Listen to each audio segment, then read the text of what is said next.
188-38 in the first half. Finished up 414 yards to 52. Science Hill finishes the season at 4-7. That's about all you can say.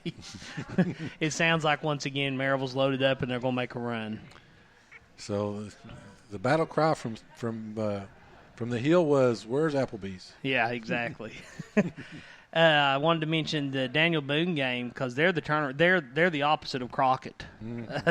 Daniel Boone beat Knox Halls 32-3.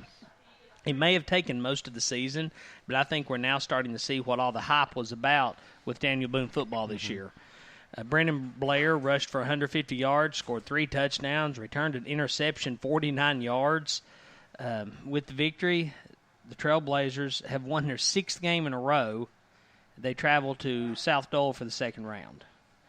The Cherokees down Cherokee in the opener 41-3.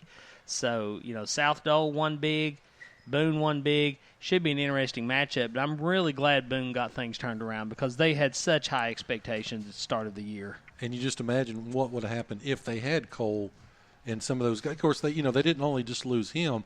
They had 2 linemen out. They had one of the receivers. The quarterback was in and out a little bit. On the defensive side, I think their entire linebacking core was out for 3 straight weeks or something like that. Yeah, something like that. It's very bizarre. I mean, they just kept getting injured, but now we're seeing what they've been capable of.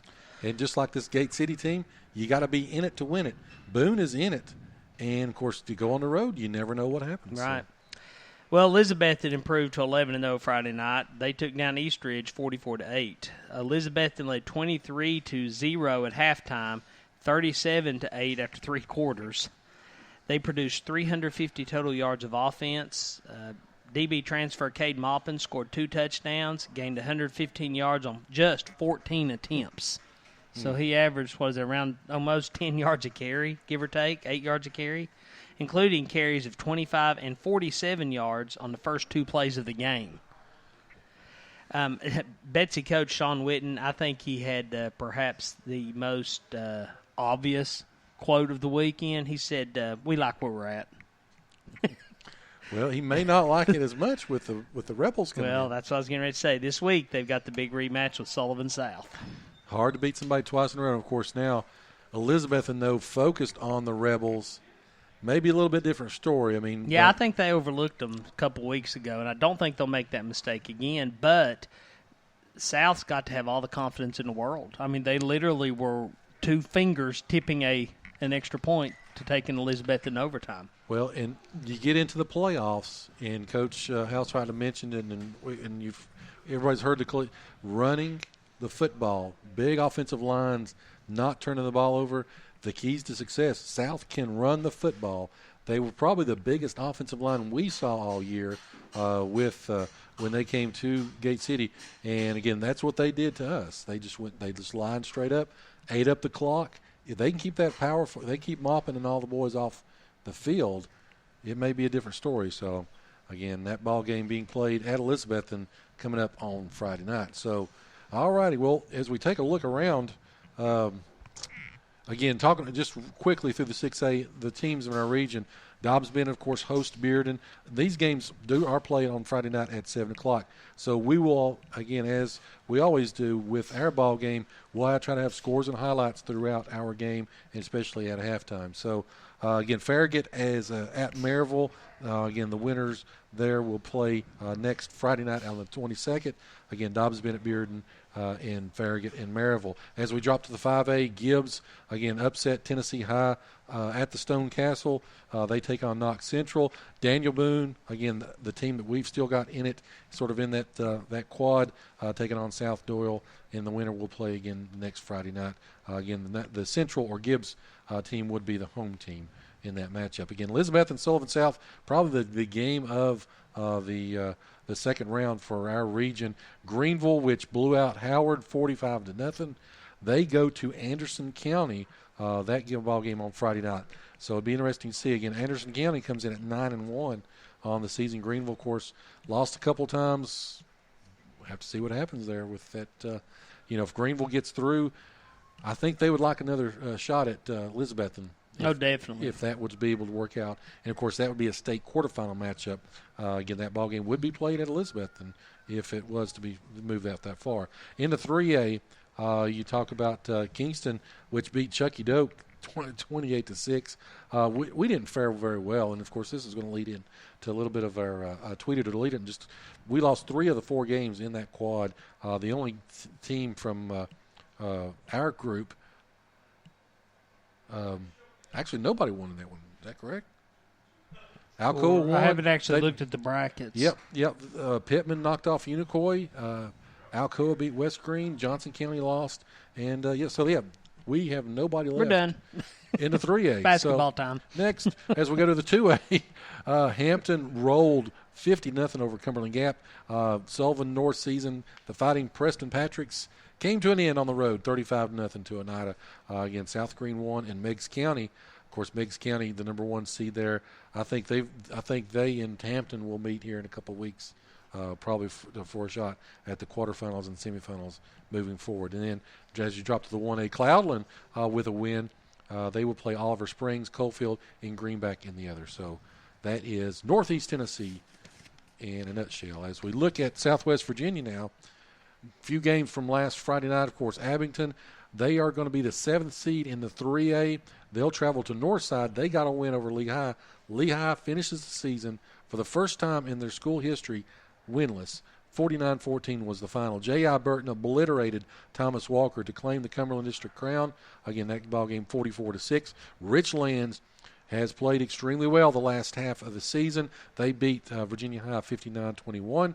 Ridgeview, again, they secured the number 1 seed in the playoffs as they beat Honaker 61-14 on senior night. Twin Springs came from behind, knocked off Rye Cove at home 34-24. Twin Springs finished the season at 6-4. On the outside looking in, though, they ended up as the 9th seed with the way the playoffs broke down. Union and John Battle, that ball game was not close at all. You were talking about mopping, running wild. Polier for Union, 233 yards on 9 carries. All those came in the first half. None of the starters played into the second half, and again, they won 54-7. Wise Central blanked Grundy to finish the season at 8-2, their best mark ever in the school history. And Eastside beat Castlewood on Saturday 42-35. So, as we take a look at the Region 2D playoffs, Marion came in and finished as the number 8 seed. They will travel to Ridgeview. That ball game on Friday night. Richlands, very, very interesting 4-5 matchup here. As, again, Richlands is the 5 seed. They will travel to Wise Central. I think that may be the most competitive game. Of course, I'm just going ahead and saying Gate City's beating Union. But the other ones. Well, it's because you said the most competitive. Right. Gate City wins by 3 touchdowns. It's not a very competitive game. Very great dynamite drop in. Chris is on it tonight. And again, of course, we go to Union as well. On Saturday, the other game, the 3-6 matchup is Tazewell at Graham. Again, that ball game at 1 o'clock on Saturday. So as we go down to the 1D, finally, Patrick Henry is undefeated. They are the number 1 seed. Go Rebels. They will be playing Honaker, the Black Diamond District champions, at 5-5. They'll be playing, but they won't be playing at Patrick Henry. They'll be playing on the turf at Emory and Henry. Timeout. The Black Diamond champions were 5-5. That is correct. Wow. Yep. Okay. So, the champions of the Black Diamond We're 500. were 500. J.I. Burton will host Castlewood in a rematch of a game from just a few weeks ago. Thomas Walker will go to Chilhowie. J.I. Burton is the number 2 seed, and Castlewood actually finished a little bit higher than Thomas Walker. However, they ended up the season dead even in terms of record, dead even with points. So Thomas Walker knocked off Castlewood early in the season, so they got the tiebreaker. So that sends Castlewood to J.I. Burton to the higher seed, even though, again, those two teams were even. So, again, another first-round matchup. Holston is at Eastside, that ball game on Saturday. So, Chris, as you mentioned, Honaker is the top finishing team of the Black Diamond District. Hurley also ended up at 5-5, but 2-1 in conference play. And then, of course, Grundy finished at 4-6. So, going to be some good playoff games coming up all across Southwest Virginia. But I think our game is the most intriguing. I think it's got the most, I don't know, not shock value, but I think the most competitive part of it. I mean, you talk about the atmosphere that is Bullitt Park. You talk about a Gate City football team hungry to prove that they belong. And, again, they have played physical up front.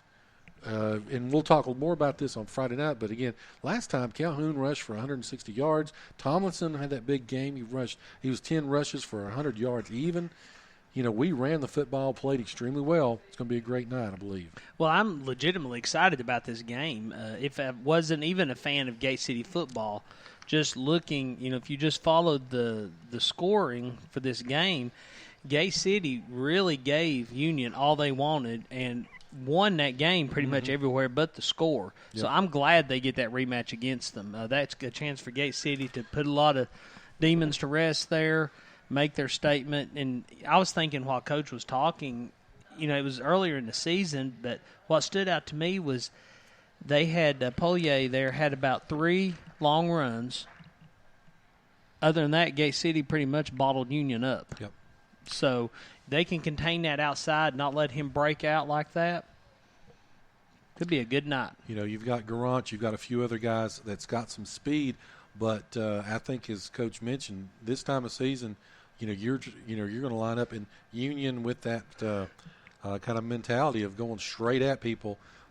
It's going to be a physical ball game, so it's going to be a great matchup. And again, we're going to have that ball game live on Friday night. Well, I wanted to throw out also to Coach, that's not just a Southwest Virginia, that's a Northeast Tennessee football.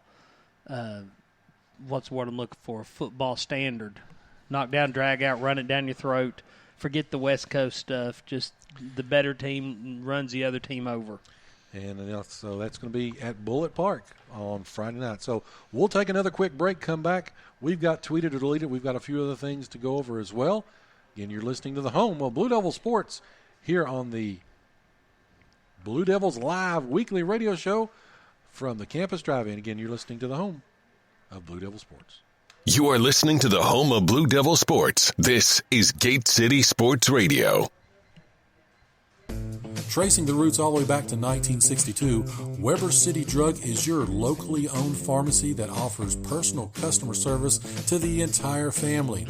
They strive to meet your prescription and over-the-counter needs and accept most insurance plans.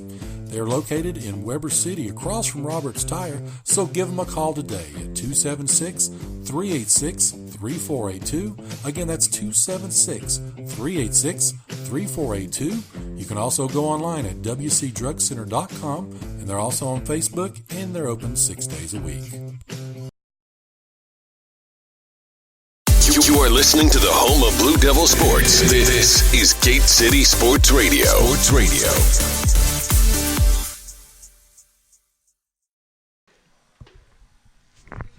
All righty, and we are back here live from the Campus Drive-In.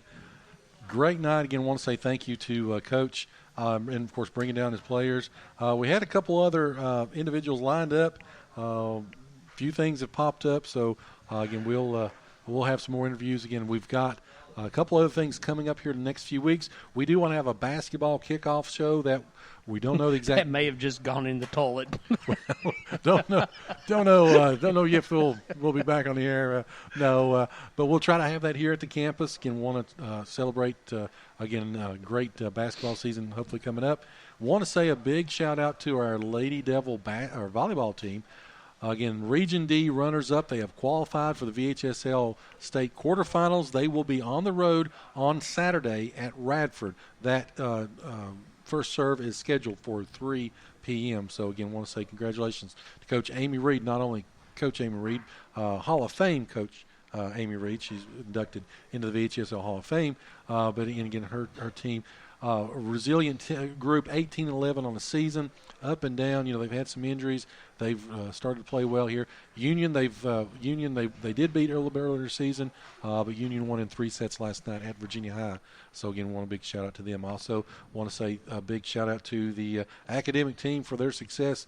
Last week they were actually hosting a tournament here at Gate City and, again, did very well for themselves. So, again, congratulations to them as we move forward into the fall, as we make the transition to winter. But we still want to play